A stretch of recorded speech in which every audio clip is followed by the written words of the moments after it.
is up, everybody? We are back at the Galloping Ghost Arcade for some arcade and comics today. As you can see, I decided to film after work at nighttime so we wouldn't have a lot of cars out here. But it's cold. You can see my breath. The lights are on for the signs of the arcade. And let's go see what we're looking at this week. Alright, this week we are going forward in time a bit to a game that some of you may have heard of, maybe you've even seen, but I'm guessing a lot of you have not ever played.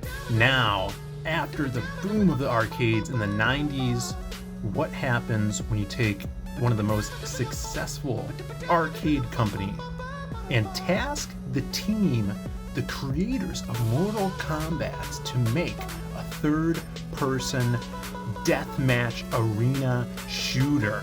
This is it, people. The gigantic, the grid. Now, this is crazy. When we first got this game at the arcade, we got three cabinets from the collection of Todd Allen, who was a developer on the game, and since then we've expanded to the full 6 cabinet. This is insane. These games could be connected and designed that way, so lots of times you'll see never just one, hopefully, because when you're playing this game at its full potential, it is a arena deathmatch game with a slew of different characters, something that seems very modern. I mean, you get into the late 90s, early 2000s, games still were very much about cheat codes. I mean, you look at the developers it was coming out of at Midway, the guys that created Mortal Kombat, who were kind of kings of Easter eggs and cheat codes, so much so that in this game, the grid, you could secretly play as some of those Mortal Kombat characters, Sub-Zero, Scorpion, Noob Saibot. But let's get into this. So there is kind of a story element aspect to this. It's sort of a futuristic, very much Running Man type scenario where you are playing in this deathmatch TV show hosted by the host, whose name is, I have it right here, his name is Chuck Smiley, as you can see here. Well, we have a storefront coming in. The majestic orange butterfly. This beautiful teapot makes a... It's time to play the grid, where contestants find out.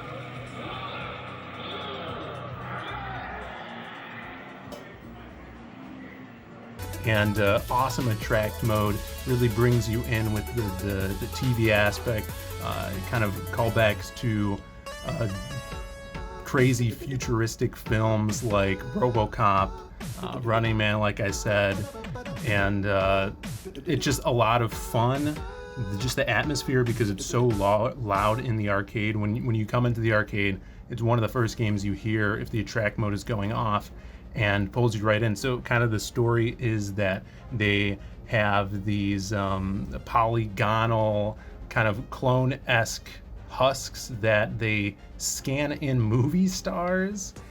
So people recognize these characters in their world, and they team them up to kill each other for basically big money, big prizes. It's very much reminiscent of the classic arcade game, Smash TV, but this is taken to the next level in a 3D environment. This has awesome sci-fi and bordering cyberpunk aspects with a big corporation. You just get that feeling when you're in it, and a society just obsessed with media and entertainment, right? So that's kind of the baseline for the story, and everything else is just non-stop action. The players are playing to get as much money and to find out. The gameplay is really unique here. You're turning in a radius with a trackball that's usually seen on bowling games, right? It's very much an Unreal Tournament kind of Doom-esque shooter and very much a PC game on an arcade platform.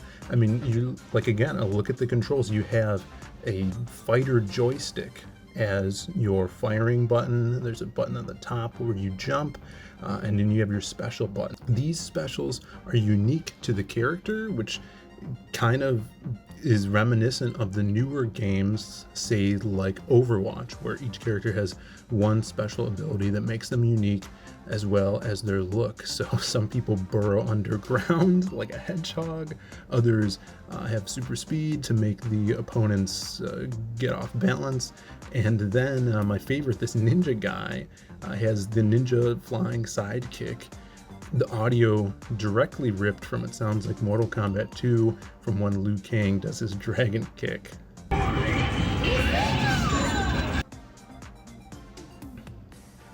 The thing about the grid is the total arcade experience. You're going to the arcade with your buddies, you, 5 other friends, or your couple of buddies are going, you meet up with some other gamers that are at the arcade, and you're having an all-out battle on this huge system. And it's a one-of-a-kind experience that you're not going to get anywhere else anymore. And here at the Galloping Ghost Arcade, we got all 6 of these. And the really cool thing about these ones is, you know, some of them were donated, like I said, by Todd Allen, who worked on the game.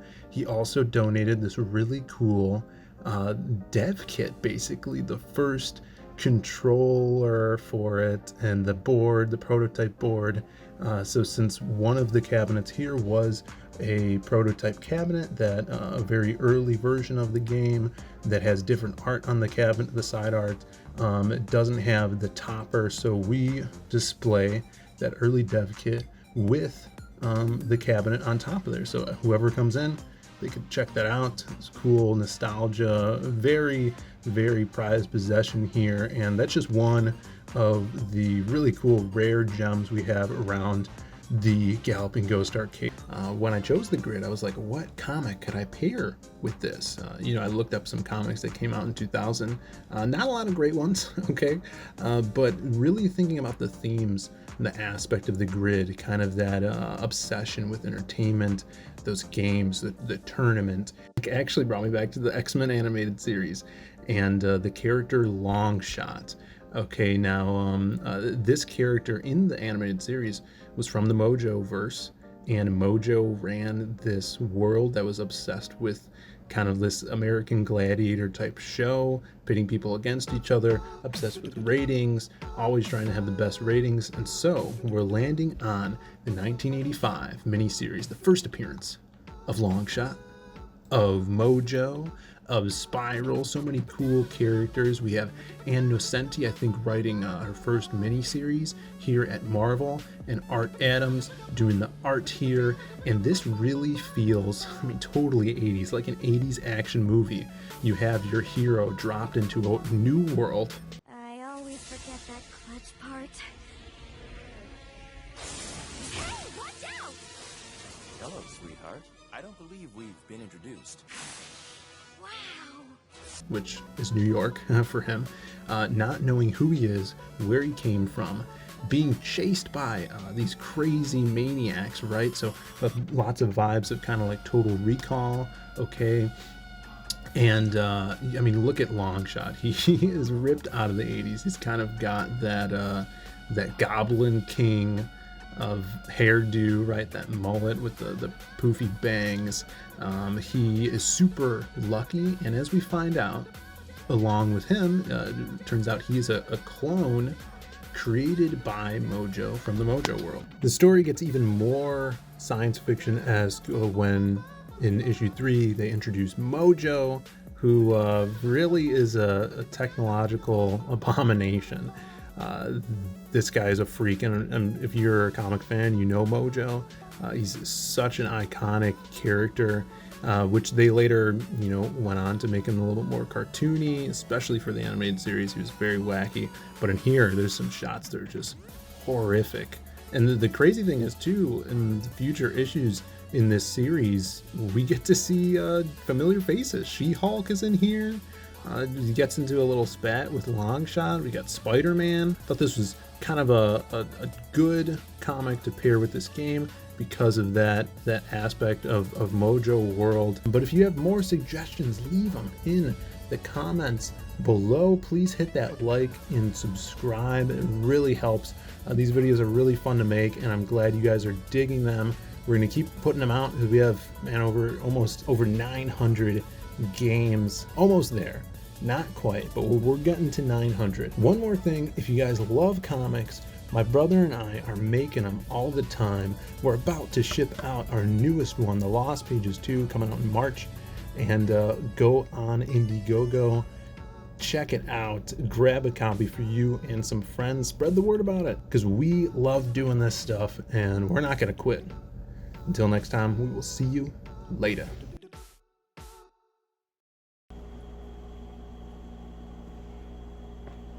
You're still here?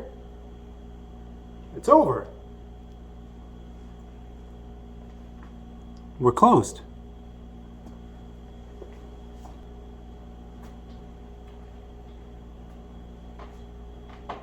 Get out of here.